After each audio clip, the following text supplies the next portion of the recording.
Good afternoon. I'm Dr. Sarah Abosh Jacobson, the Barbara Rabin Chief of Education here at the Dallas Holocaust and Human Rights Museum, and I would like to welcome you to the third installment of our 2021 Survivor Speakers Series for the summer. Today, you will hear from Ms. Marsha Gaswirth, a second generation survivor whose parents, Leon and Libby Bakst, both survived the Holocaust. Marsha will share her father, Leon Bakst's experiences as a ghetto and labor camp inmate, as well as a Jewish resistance fighter with the Bielski Partisan Brigade during the Holocaust in Poland and Belarusia. Before we begin, I would like to thank our community partners for the Summer Survivor Speaker Series: Jewish Family Service of Greater Dallas, Legacy Senior Communities, Refugee Services of Texas. We are extremely grateful for your support as it makes this program possible. Marsha will now share her father's story with you, and then we will have time for questions and answers. To ask her a question, please click on the Q&A icon at the bottom of your screen and type in your question. We will get to as many of your questions as we can at the end of Marsha's talk today. Marsha? Gasworth, and I'm happy to be here. I want to say thank you not only to the audience that's listening to me today, but to Sarah Abosh, who actually took my father's story when he was still with us and living here in Dallas. So thanks, Sarah. And I want to say you're going to hear today a story of survival, not a story of concentration camps or all the miseries that you associate the Holocaust with. But there was a group who lived in the woods that saved so many Jewish lives.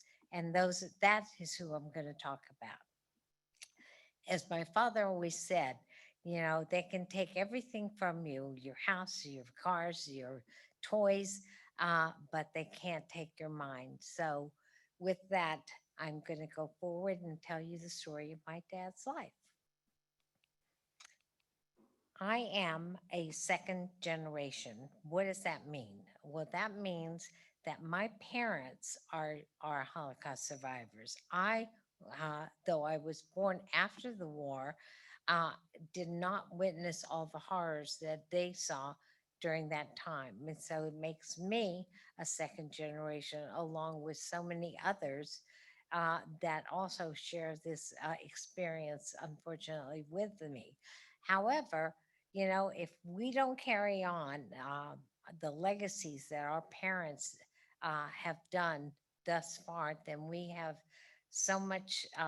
Then we should be ashamed of ourselves because we want to share these moments with everyone. So it does exist, and not only for Jewish people, but for people all around. Anti-Semitism, racism, uh, the Asian community. I mean, so many people are involved. So, with that, let me go forward. Um, so, if you can see the chart in front of you, uh, and I explained to you what a second generation, that is my family tree. So, I'm at the very top, and then my dad is on the left, and my mother is on the right. So, on my father's side of the family, his father was Shlomo or Solomon. And then my grandmother on his side was Masha, who I am named after. On my mother's side of the family is Chaim Abramowitz, which was her father. And it says Fruma, but that's not right. It should be Pearl. Fruma was my mother's sister. And with that, I'm going to explain to you also how important your lineage is. A dad's name in Yiddish is um, is label, and in Hebrew it's Aryev.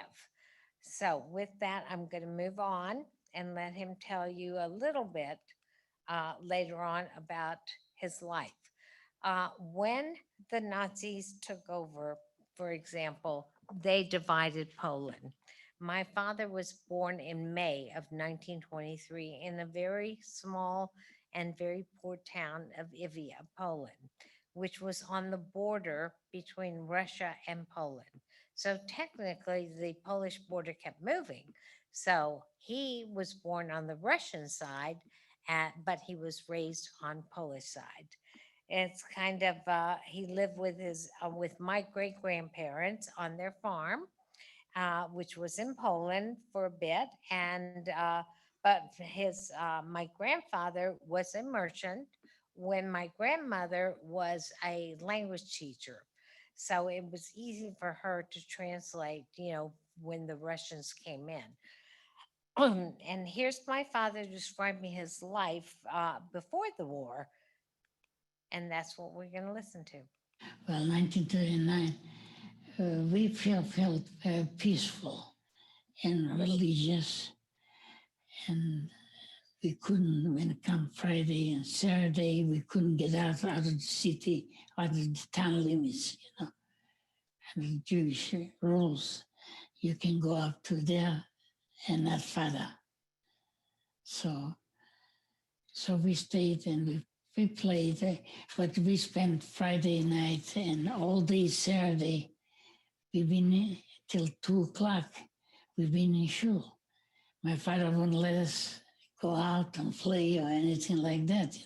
Some kids, when they read the Torah, nothing was going on. So some of the kids went outside, went to play or something. My father would never allow us to play. Either he believed in education, and play is when you have the time. Mm-hmm. Homework, school, and make sure he was punishing us if we didn't make a very good grade. We were punished. Uh, Before I go on, let me explain to you what a shul is. A shul is like your congregation. It is a place of worship, like the Catholic Church. But of course, it's Jewish, so they called them shuls back there. Then it's the old country, and also my dad was really a teddy bear, but the war changed him a lot, and for this, I think you need to hear him talk some more about his life.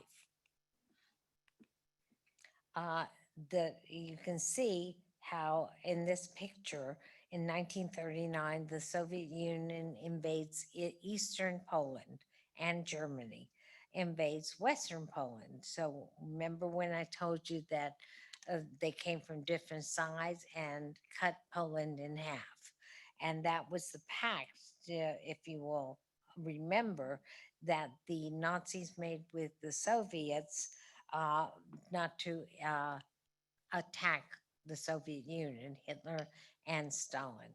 So that's where we can kind of see what's happening. So when the Russians took over, uh, all religious teaching and learning stopped. They were not allowed to celebrate any holidays. They were not allowed to go to synagogues. It was as if it was a police state, is the way I can explain it. You know, they had no rights. Now they took on the same kind of situation as the Germans in terms of how they treated us, and all the laws that were being passed at the time. No, that you couldn't go to school and you couldn't own business, and it didn't matter that you uh, fought in the wars to make Germany great or make the Archbishop great. You were Jewish, and you were a stigma to society. So, with that, so my dad said all of his troubles started in 1939 when the Russians took over. And like I said, my father was 15 at the time, even though it says that he was 16. He was 15. He had had his bar mitzvah at 13, and he suddenly wasn't allowed to go to school and or do anything as a Jew.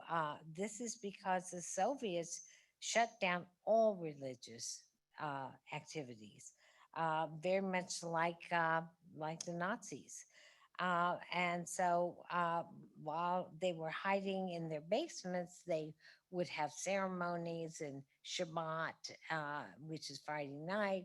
They didn't do anything on Saturday, but it all was in secret, all of it.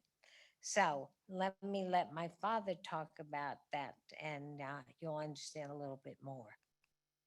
So it was religious, but when I went through, I start telling you, when World War II started, the Russian came in, we couldn't go to shul anymore. When the Germans came in 41, for sure not. The Russian made a grain warehouses out of the schools. Okay. And the Germans just wouldn't allow to go to shul, period. Again, let me reiterate what a shul is. It's just like a congregation or church or anything where you go and pray. So the Germans decide they're going to invade Russia, even though there was a pact. And so you can see where they were going from where they were into Russia. Um, as a historian, you never can understand why the Nazis would invade Poland, uh, uh, then Russia in the winter. I mean, it was in October already, and I mean, the winter was coming, and it is so cold. And I'm sure that the Nazis weren't used to any of that, of being in the elements. So, it's kind of interesting. So, read up, because this is just one of millions of stories in the world. But anyway, uh, it was the Nazi strategy to attack this is called Barbarossa. Yeah, during that time period, and again, they were driving the Russians back into Russia, and my father, went to a labor camp and became what is known today as the killing machines.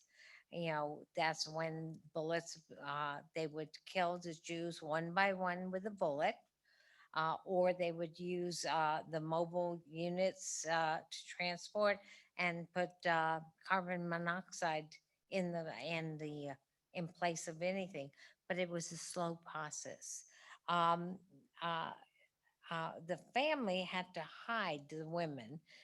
So when the Germans came in, they had what they called you had to line up with your entire family and go by, I'm sure you've seen it.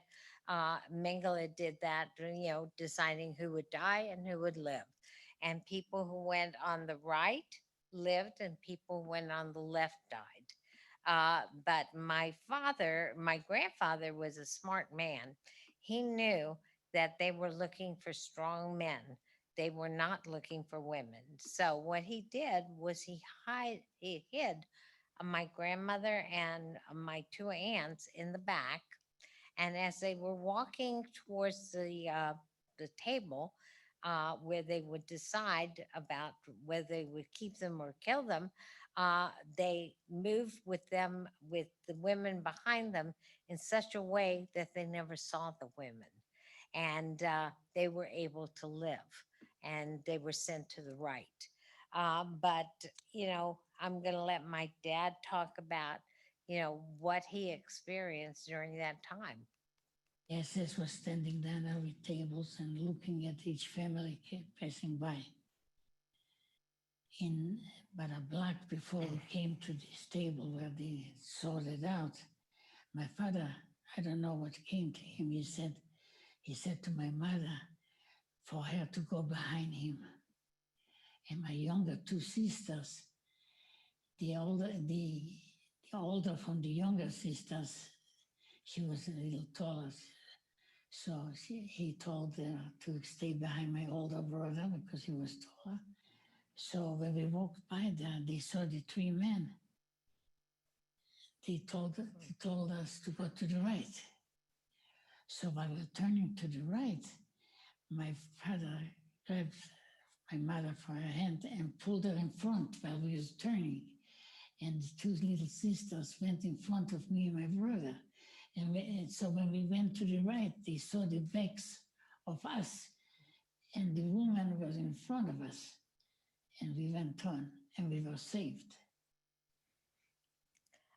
intact. And where all my uncles and my aunts and my first cousins, they all perished. Next day, they give us shovels and to go to the mass graves. And we saw both graves are full all the way to the top. Men, women, and children together. And the clothes, what they took off, was piles of children's clothes, shoes, women's clothes, and men's clothes right by it. And then we start filling up with dirt, a few feet on top of it. So while we were doing the covering up with the dirt, I don't recall it, but we were so scared, you know. But we heard voices in the graves saying, don't bury us, we are alive. In other words, some of it fell into the graves without getting a bullet, and some of it got wounded, and they were overnight together lying like sardines, one on top of the other. So when they start begging and yelling to us, don't bury us, we are alive. So the SS was right with us, and he heard the talking, So he noticed that a few of them is alive. He took out his pistol from his holster, walked up close to the mass grave, and point blank shot him in the head. It's amazing when you think about the fact that these are teenagers. They're not adults. That the horrors of what happened and what they had to do, they were kids themselves. And yet they had a strength to do what they had to do and to survive. So with that, we can't say enough about the underground and the people, the partisans that saved so many lives, disrupting the Germans that, you know, could have been worse in the end. So that's how I look at it. And I hope you do too. So we'll go on. Uh, the one thing that, growing up in a house where they never spoke about what they experienced, I don't think my mother ever said a word. Neither did my father, as a matter of fact. But we lived in our own little ghetto because of the language difference. So the SS took my father and my uncle, his older brother, uh, from the rest of the family to a labor camp in Lida, which was 100 miles away. At the labor camp, they dug mass graves, loaded lumber and ammunition onto trains, so that we know for sure uh, that my grandparents died, but we don't know where. So you know, so here they're orphans now, basically, and to this day it's hard to honor somebody when you don't even know where they died, so to speak. So with that, I'm going to let my dad tell you some more. But 3 weeks later, after the massacre, the German demanded 200 youngsters to deliver to them to go to a camp, to a labor camp, not a concentration camp, but a labor camp. So they picked me and my brother from the family, the only two boys. It was thousands of boys. My family says four boys, or three boys, or two boys. For some of the families, they didn't take none of the boys. In my family, they demanded both of them, me and my brother. So my mother and my father went to the UNRWA and said, "Where's the Yesha? I mean, we have only two sons and two daughters. At least leave us one, or don't take us both away." It was a big tragedy. We were crying and it didn't help. Me and my brother had to go. So a while later, a few months later, while we were in the labor camp, our job was on the railroad station.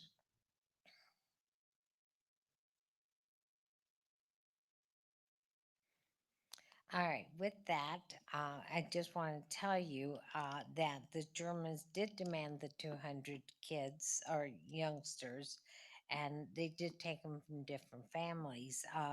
And just to give you an explanation, Judenrat was the Jewish council, and that's who they went to ask, take one son, but leave us one because we need one to survive. But unfortunately, that was not the case. So they decided they were in labor camps and were going to be transferred again and into occupied Russia, even further away from their town, from what they knew. And that's when they decided they weren't going to go, and they had been collecting ammunition all along because whenever they would drop a rifle, they would stick it in their coats and walk away with it, and it was like hoarding, in a little place, because one day they knew they had to leave in order to survive.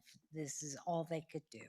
So they had left the camp in the middle of the night, but they didn't have food or water for 3 days and very little ammunition. There were 20 men that went.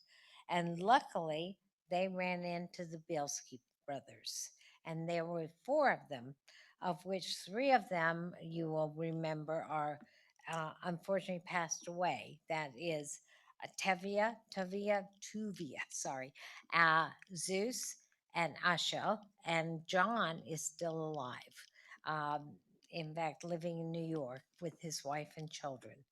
But they didn't, they were just lucky that they ran into them in the woods, which is remarkable. As you can see, there are the three brothers, and then you can see the town, how they built their town underground, basically.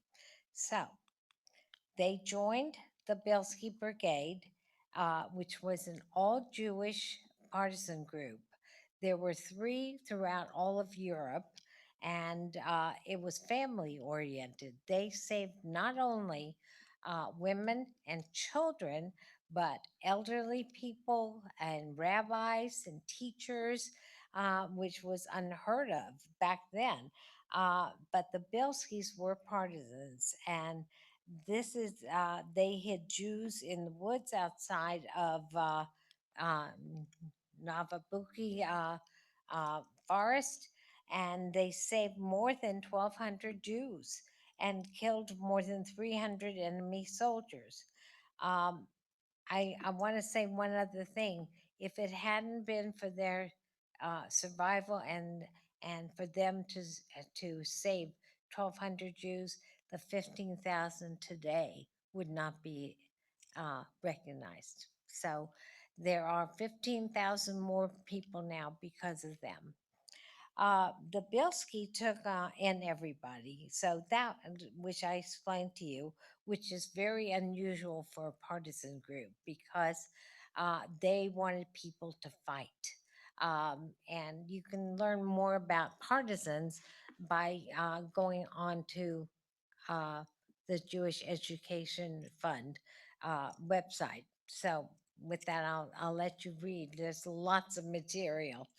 By the end of the war, the group basically built a little village in the Naliboki Forest. As you can see, they had a kitchen, a hospital, school for the children.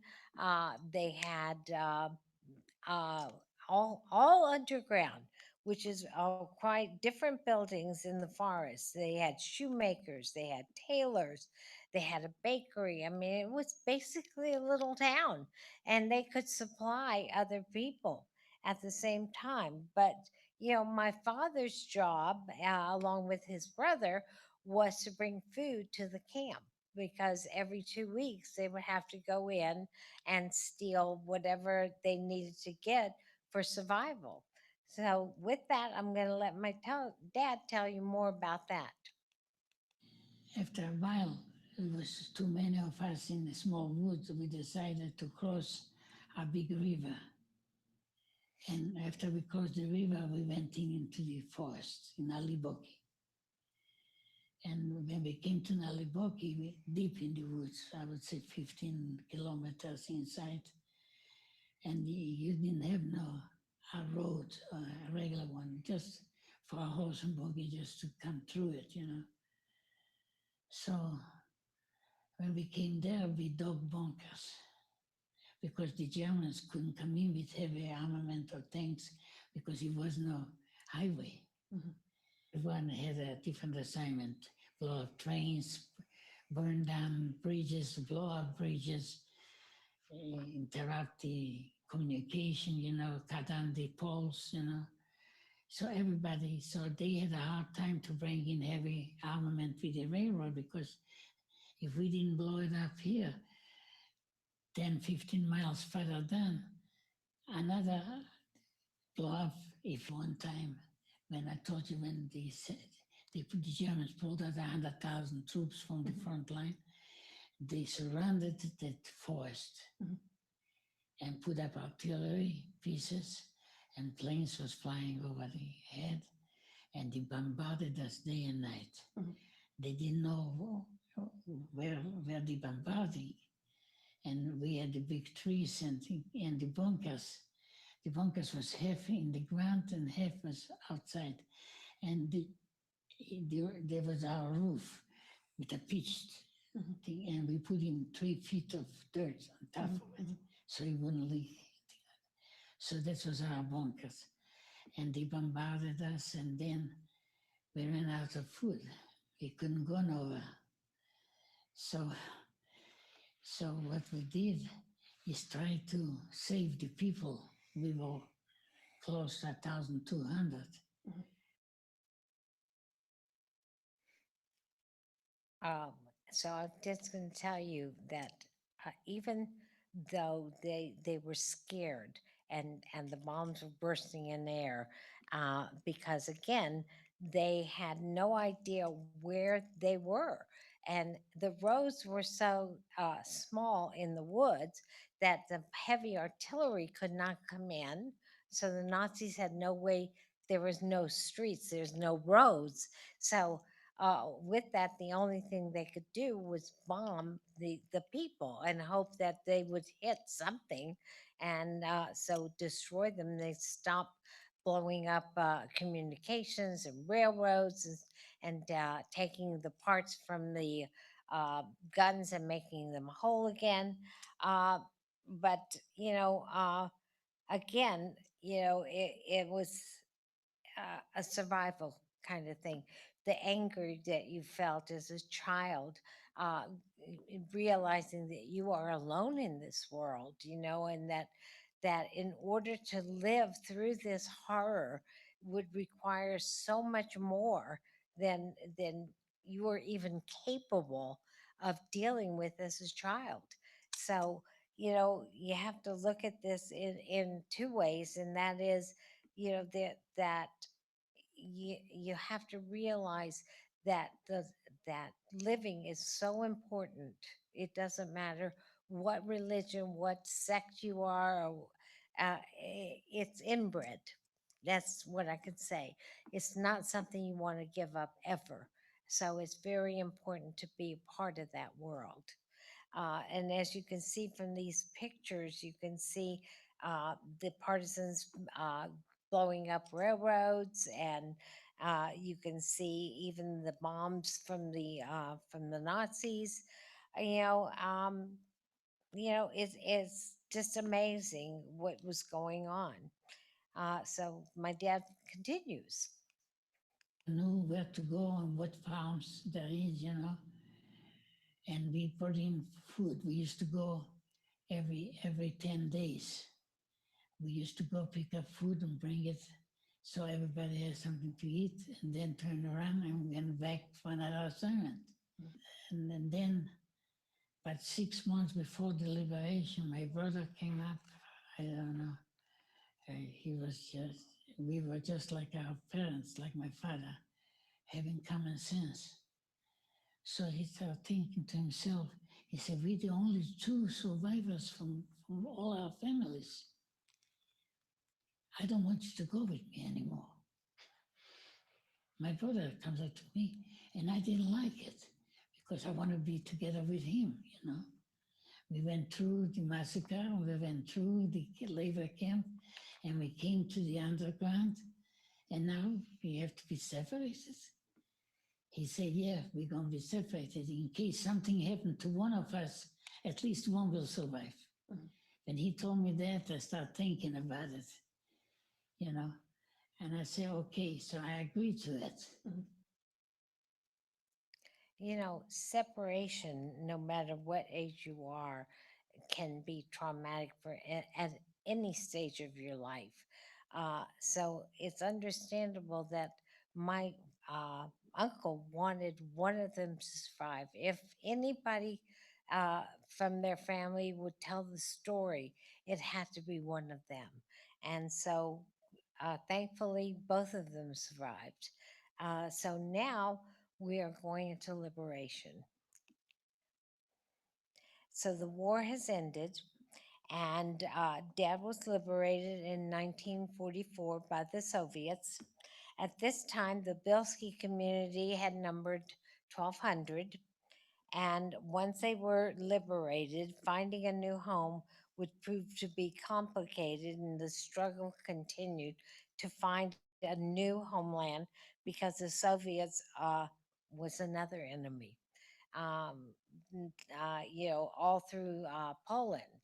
Even though the Polish people today have made all kinds of difficulties in retribution and all these things, but you can see in this picture from the slide the Russian troops coming in and doing a liberation. It's 1944. They go into the woods, and one by one, they liberate the camps. Hopefully, you have seen Schindler's List, so you know what I'm talking about. That that was a whole different story, and so you need to see that one too. Um, so my father went back to his town, which had been bombed but not destroyed, and he became what today we would call an MP. Making sure that people who came were looking for family. Everybody came from different parts of the world, Latvia, Estonia, you know. Belarus. So it was difficult. And so my mother, who was in another partisan camp, went to her little town, and of course it was destroyed. And so she went to my father's town, and that's how they met. And let me show you this. They escaped the Soviets by actually putting on uniforms, Russian uniforms, and got on a train with false papers and decided they wanted to go to Munich, into Germany.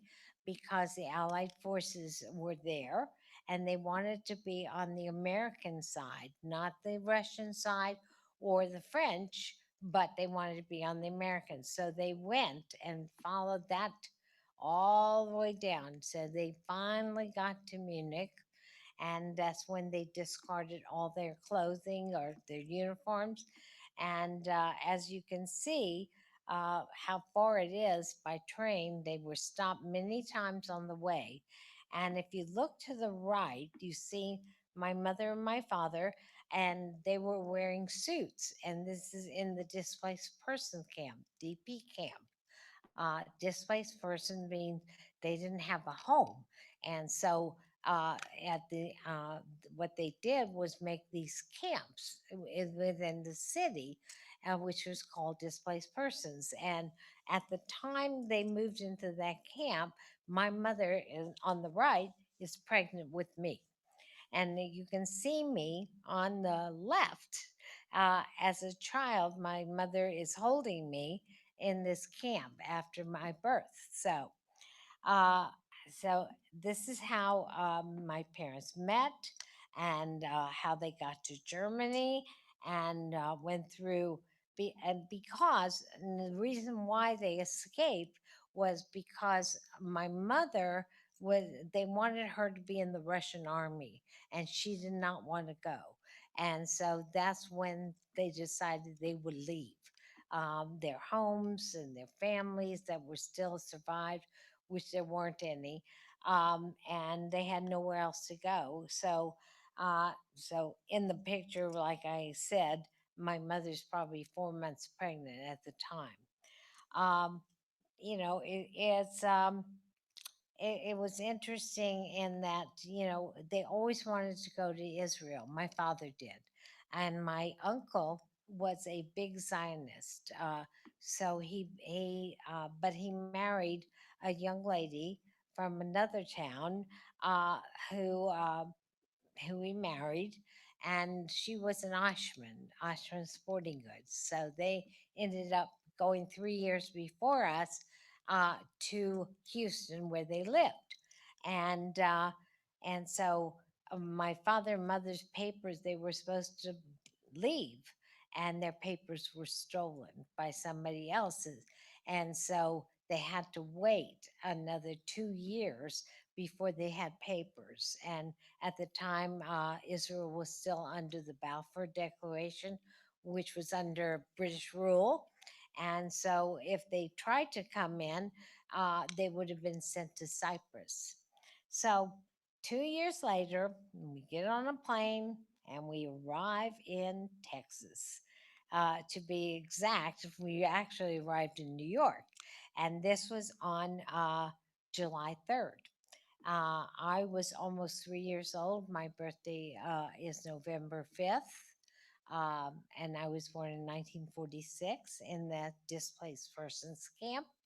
And as my sister said, my claim to fame is that I was the first child ever to be born in a displaced persons camp, which, that is my claim to fame. Going through papers, it was kind of interesting because my father had put my mother on a plane. We were living in New York at the time. And again, remember, they came to America not as orphan children, but they already had a family. It was mother, a father, and me. So it was not like they just could do anything. My father decided that this was no place to raise a family. He had a brother who was living in Houston, so he puts my mother on a plane. And it's kind of interesting to tell you this. Uh, is that whether she liked Houston or not, it was immaterial. She wasn't getting back on that plane. And that's how we ended up in Houston. And while I was going through all these papers and stuff, on the right, you can see us coming to America, coming to Houston at the station. This picture is actually in the Houston Holocaust Museum. Uh, at the very end. And that my sister always said, Paulette, uh, that was my other claim to fame, that I would be immortalized on that train. So I said, okay, I'll take that. But I was 11 years old when I became a naturalized citizen. If you look on the left, you see my papers. There's my little picture when I was 11. And there's my dad walking in the streets of Houston. And nobody could be prouder than me because he retired when he was 40 years old. And he said to me, and I'll never forget, I said, Daddy, aren't you going to be bored? I mean, you're only 40 years old. And he said to me, I never liked working to begin with. No big deal. So I'm very proud of him for that. He stood by his laurels, and I'm going to let you hear my father's last words of wisdom. I want him to learn, and I did. I taught a lot of youngsters in the University of Houston, to the college boys and girls. I want him to know that the Jewish people didn't go like sheep in the concentration camps. They None of them knew that the young people in the thousands joined the underground. Not only in our woods or in the other woods, where my wife was. Where my wife was, they call it Lupichanski Pushche, and mine was Naliboki. Naliboki was bigger than Lupichanski. But together we were over 100,000 in different brigades. And I keep on saying, if we shorten the war, in one day we saved a lot of people. And we did save more than a few people in one day. What was going on? It was people dying in the tens of thousands, every day. This is uh, this is my family, my father's legacy. And isn't that a beautiful sight to see? You know, I can tell you that on the left, there's my mother, my father, my children, Stacy and Brad. Uh, and then at the bottom was my mother and father, myself. Um, and then on the right is Brad's bar mitzvah. And you can see aunts and uncles that have survived and live today. And at the very bottom on the right is my sister, Peppy, who was born in Houston, Texas, at Herman Hospital in 1953. And also you can see my daughter and her husband Paul's wedding, and Hannah, and my other granddaughter Alex, and then of course the three boys, Josh and Dylan and Garrett. So, this is my legacy, and I'm proud of them. I'm proud of all of them, really true. Uh, I hope that this has given you an insight as to what a partisan is, why I'm here today to tell this story, uh, why I feel that museums like we have here in Dallas, the Holocaust Museum, is so important because it shows a tolerance of everyone, no matter what your religious background, no matter what color your skin is. Uh, you shouldn't ever have to go through what we have witnessed today and talk about, and of course, there is a movie I would highly recommend, and that is called Defiance. And it's about the Bielski Brigade and their fight to survive. Um, and, you know, this is something that everyone should see because it will give you a better understanding. And you can recognize the main character, Tuvia, is Daniel Craig. And Lev Schreiber is also in it. But to give you a little background, too, and that is, you know, uh, to see what a partisan is, what they were fighting for. You know, we see so much in the world today, the genocides that go on even today knowingly, the Armenians, the the Indians. I mean, I can go on, but do you want to know something? The object of life is to learn and keep learning and keep exhausting these experiences because when it all is said and done, this is what we have. And be proud of yourself because you should be. And with that, I'm going to turn it over to Annie. Thank you so much, Marsha, as always, for sharing your father's story. We do still have some time for questions. So if you still have a burning question, feel free to drop it in the Q&A for us, but we'll start with this one. Marsha, do you know when your dad and uncle left the labor camp when they escaped, did they know about the partisans? Did they know where that they were going, or they just knew they wanted to get out of that camp? They knew about the partisans. They had heard rumors and stories, um, but and so when they left because they didn't want to help anymore in the camps. They just felt as though they'll find where they need their little niche in life, so to speak, when they got there. So no, they didn't know anything.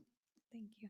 And then when they were liberated, because I imagine they were still fairly deep in the forest at that point, how did they even find out they were liberated? Did the Soviets come into the forest? How did they hear about that? They came into the forest and told them that they could come out now.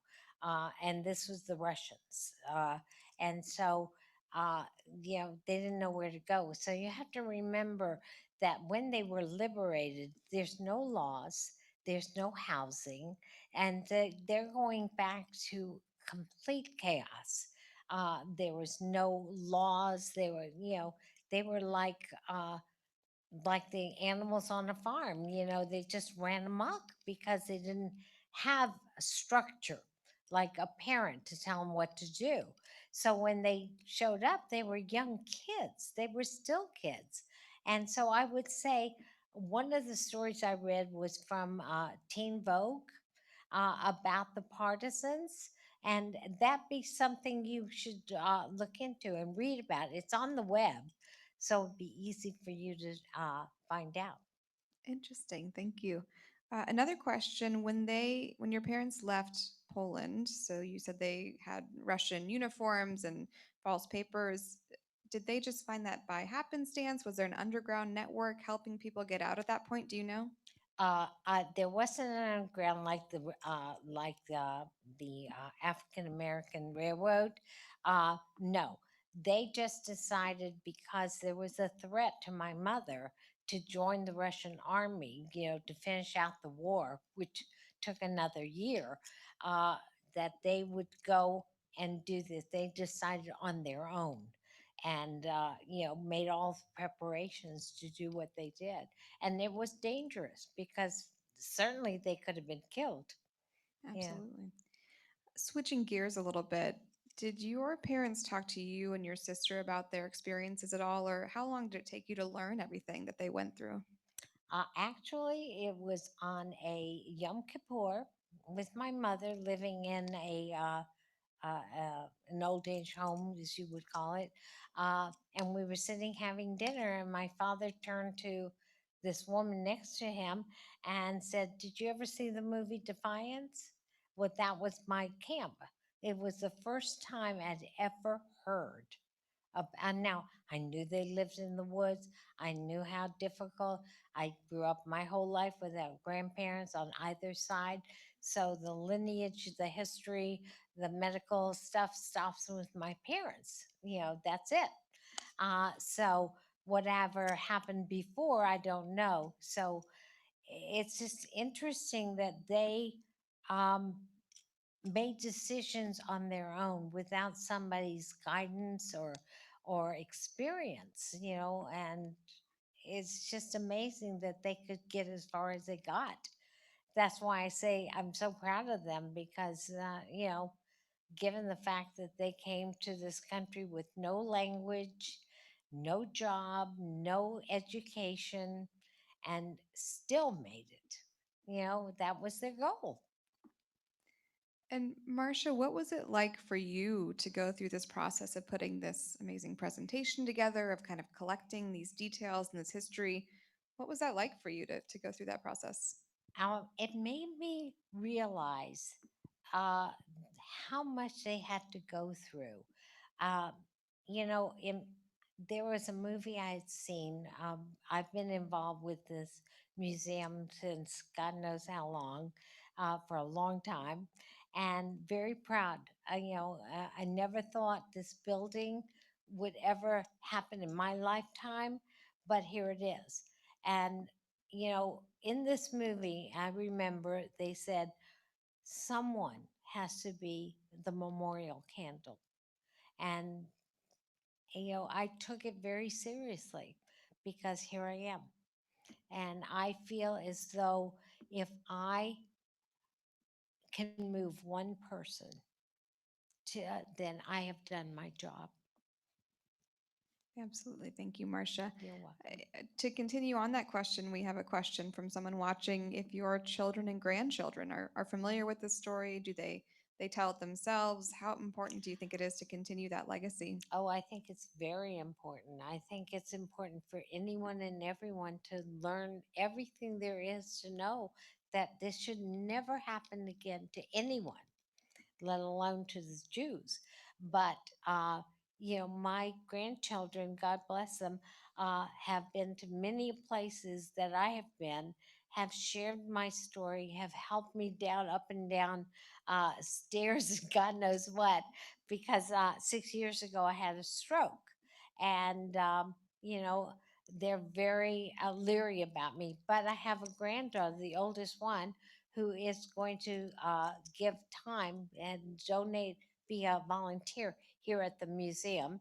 My other granddaughter doesn't want to do anything but come here, but she's only 15. So, and the boys too. And I did tell them that this year for Hanukkah, we are going to do something totally untraditional. We are not going to have 8 nights of presents. We will only have three.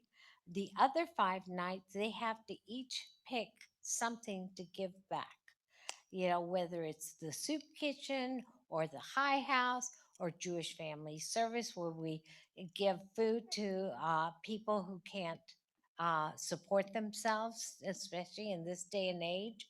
Um, my philosophy has always been, we have all been very lucky, and this is called giving back, tzedakah in Jewish, but it's part of life. And I hope my kids and my grandchildren will carry on too. What a wonderful idea. It looks like we have one more question before we wrap up today.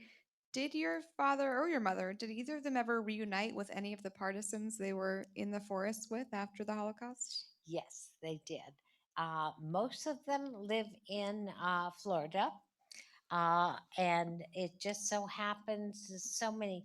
When my uncle Morris, that's my mother's older brother, was running away from the Nazis, he was already in the Russian army. He saved the lives of an entire family by telling them, "Stop cooking. You have 5 minutes. Go and hide." And it saved their lives. So, I think back to those moments, and my parents relived it. We've gone to many a luncheon that has been supported by the partisans. Lots of people get together every year. They send a bus around all of Florida to pick up people for this luncheon. And it's kind of interesting because they don't put numbers on tables, they actually put countries, which is totally different than what we do for our Hope for Humanity dinner, for example, which honors a survivor or honors someone in our community that helps other people. It's very important to always give back or be a part of what's happening today from the history of yesterday. And so I encourage everyone out there to do their part, be productive human beings, because we all care about each other. Doesn't matter. I think that's a wonderful note to end on. Thank you again, Marsha, as always, for sharing your family's story. We hope everyone watching today will join us for future programs in the series. We'll be running Tuesdays through August 10th. But I hope everyone has a great rest of your day. Thank you again.